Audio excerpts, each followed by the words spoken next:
Consigne d'un président de chasse. Tout président, digne de ce nom, se doit de tenir un rond de chasse avant de lâcher ses équipes dans la nature. Ce n'est pas aussi facile qu'il y paraît. Il faut de la patience, de la clarté et de la fermeté, si possible une pointe d'humour, afin de capter l'attention.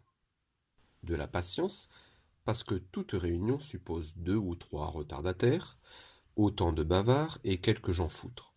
C'est un quidam qui gagne le cercle à cloche-pied en tenant à la main la botte qu'il n'a pas eu le temps de chausser. Un gugus qui raconte à ses voisins pour la 4e fois l'histoire du gros sanglier qu'il a tué ici même 15 jours auparavant. Ou un traîne savate qui marque la haute considération qu'il a de lui-même par le mépris des consignes que seul un béotien pourrait prendre à la lettre. Avec un auditoire aussi réceptif que celui d'une vingtaine d'adolescents en difficulté scolaire, et plus intéressés par la fumette que par l'imparfait du subjonctif, faire passer les messages concernant la sécurité, le plan de chasse ou l'annonce de fin de traque relève du sacerdoce. Fort heureusement, lorsque casquette, toque et chapeau regagnent les occiputes, marquant ainsi la fin du discours, les instructions écrites sont distribuées à chacun des chasseurs sous forme de photocopie. La moitié d'entre elles terminent froissées au fond des poches de ceux qui n'ont pas l'intention de les respecter, et l'autre moitié est soigneusement pliée et rangée dans la veste de ceux qui auront oublié leurs lunettes au moment de les consulter. Elle se révèle pourtant très utile dans les urgences que l'on sait, raison pour laquelle nous ne saurions trop recommander à nos responsables synégétiques de fournir les instructions sur un papier grand format et dont la qualité doit être adaptée à l'usage que certains membres de leur auditoire seraient amenés à en faire. Un bon président de chasse se reconnaît à ces petites attentions. Ne lui reste plus alors qu'à distribuer les postes. Soit il les attribue arbitrairement, soit il laisse au hasard le soin de leur désignation.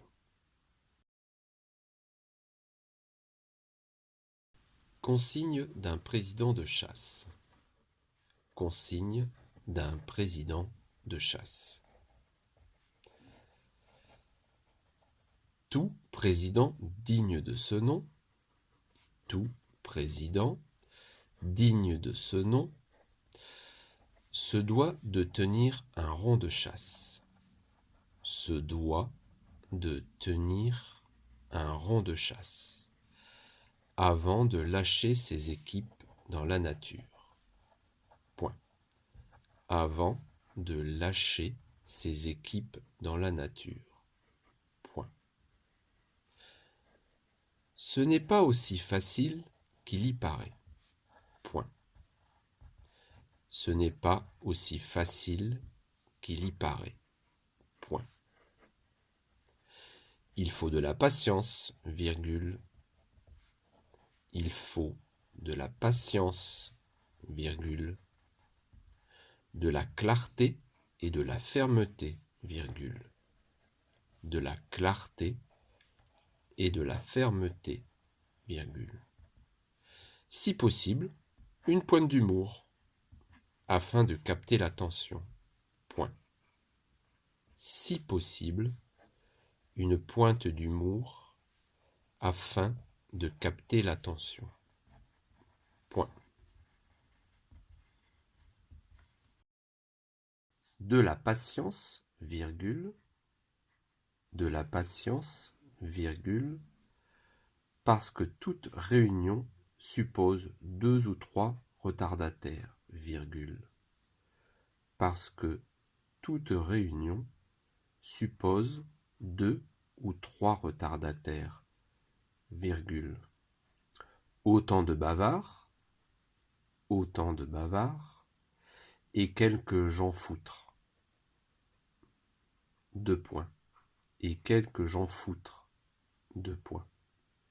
C'est un quidam qui gagne le cercle à cloche-pied. C'est un quidam qui gagne le cercle à cloche-pied en tenant à la main,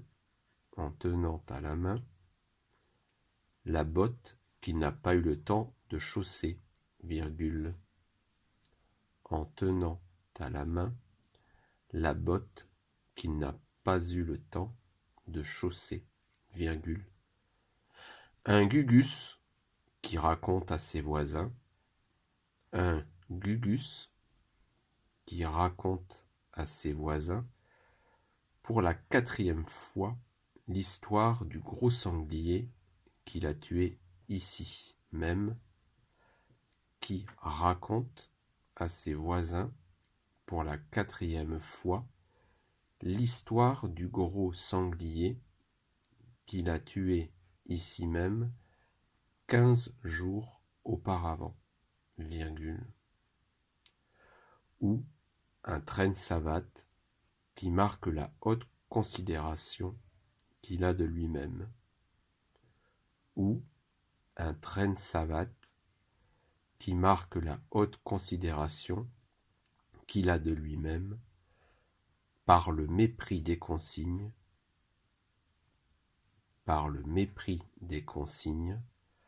que seul un béotien pourrait prendre à la lettre.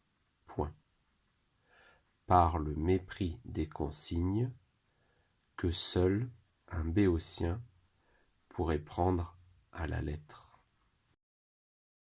Avec un auditoire aussi réceptif,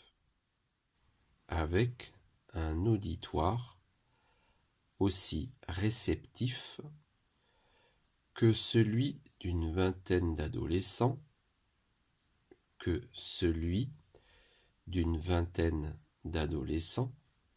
en difficulté scolaire,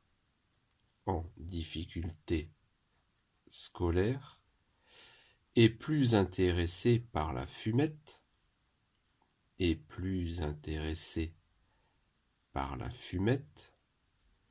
que par l'imparfait du subjonctif,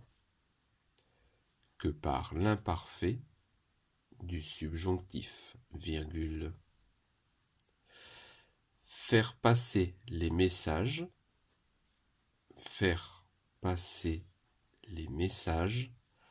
concernant la sécurité, virgule,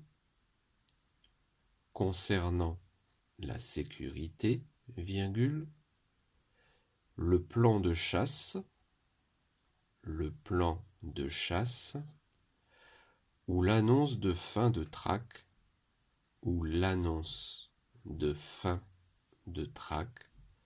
relève du sacerdoce. Point. Relève du sacerdoce. Point. Fort heureusement,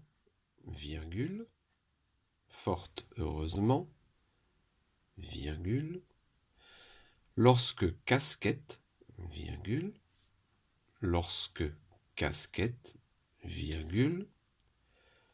toques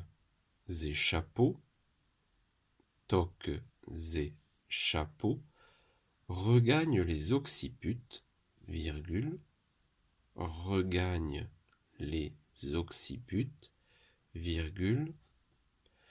marquant ainsi la fin du discours,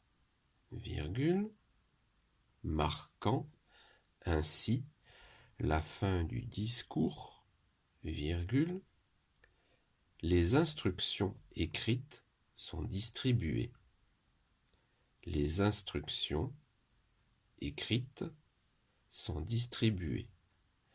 À chacun des chasseurs.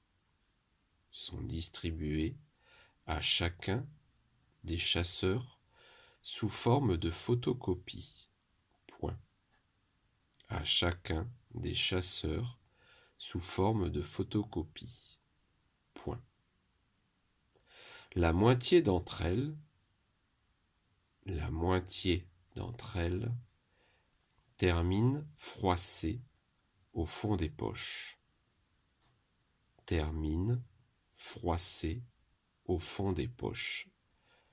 De ceux qui n'ont pas l'intention de les respecter. Au fond des poches de ceux qui n'ont pas l'intention de les respecter, virgule. Et l'autre moitié est soigneusement pliée.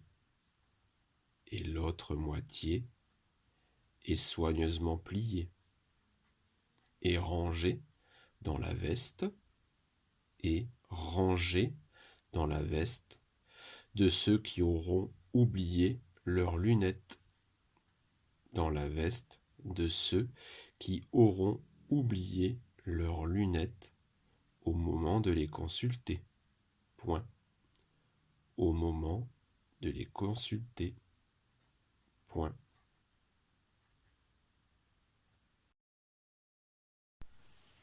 Elle se révèle pourtant très utile. Elle se révèle pourtant très utile dans les urgences que l'on sait, virgule. Dans les urgences que l'on sait, virgule. Raison pour laquelle nous ne saurions trop recommander, raison pour laquelle nous ne saurions trop recommander à nos responsables synégétiques, à nos responsables synégétiques de fournir les instructions,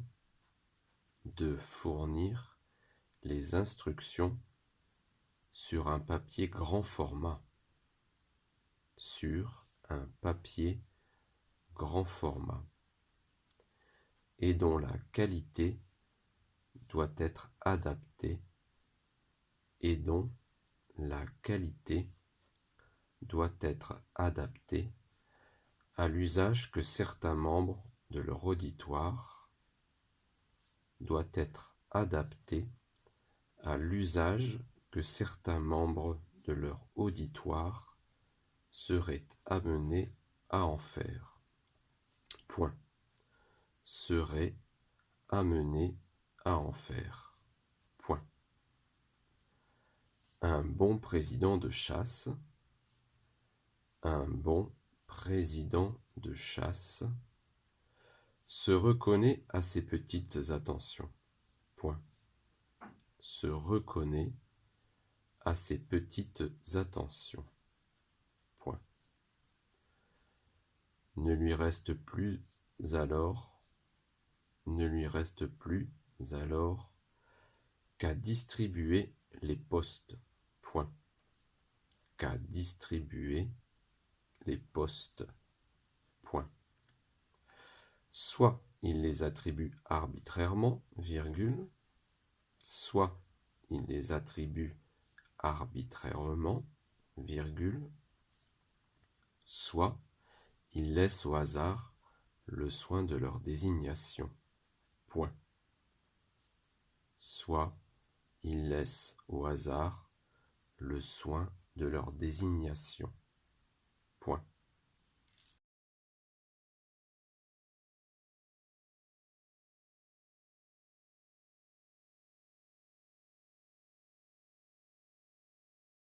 Consigne d'un président de chasse. Tout président digne de ce nom se doit de tenir un rond de chasse avant de lâcher ses équipes dans la nature. Ce n'est pas aussi facile qu'il y paraît. Il faut de la patience, de la clarté et de la fermeté, si possible une pointe d'humour, afin de capter l'attention. De la patience, parce que toute réunion suppose 2 ou 3 retardataires, autant de bavards et quelques gens foutres. C'est un quidam qui gagne le cercle à cloche-pied en tenant à la main la botte qu'il n'a pas eu le temps de chausser. Un gugus qui raconte à ses voisins pour la 4e fois l'histoire du gros sanglier, qu'il a tué ici même 15 jours auparavant. Ou un traîne savate qui marque la haute considération qu'il a de lui-même par le mépris des consignes que seul un béotien pourrait prendre à la lettre. Avec un auditoire aussi réceptif que celui d'une vingtaine d'adolescents en difficulté scolaire, et plus intéressés par la fumette que par l'imparfait du subjonctif, faire passer les messages concernant la sécurité, le plan de chasse ou l'annonce de fin de traque relève du sacerdoce. Fort heureusement, lorsque casquette, toque et chapeau regagnent les occiputes, marquant ainsi la fin du discours, les instructions écrites sont distribuées à chacun des chasseurs sous forme de photocopie. La moitié d'entre elles terminent froissées au fond des poches de ceux qui n'ont pas l'intention de les respecter, et l'autre moitié est soigneusement pliée et rangée dans la veste de ceux qui auront oublié leurs lunettes au moment de les consulter.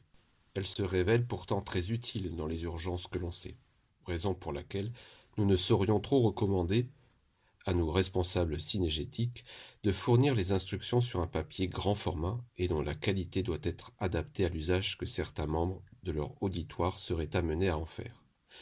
Un bon président de chasse se reconnaît à ces petites attentions.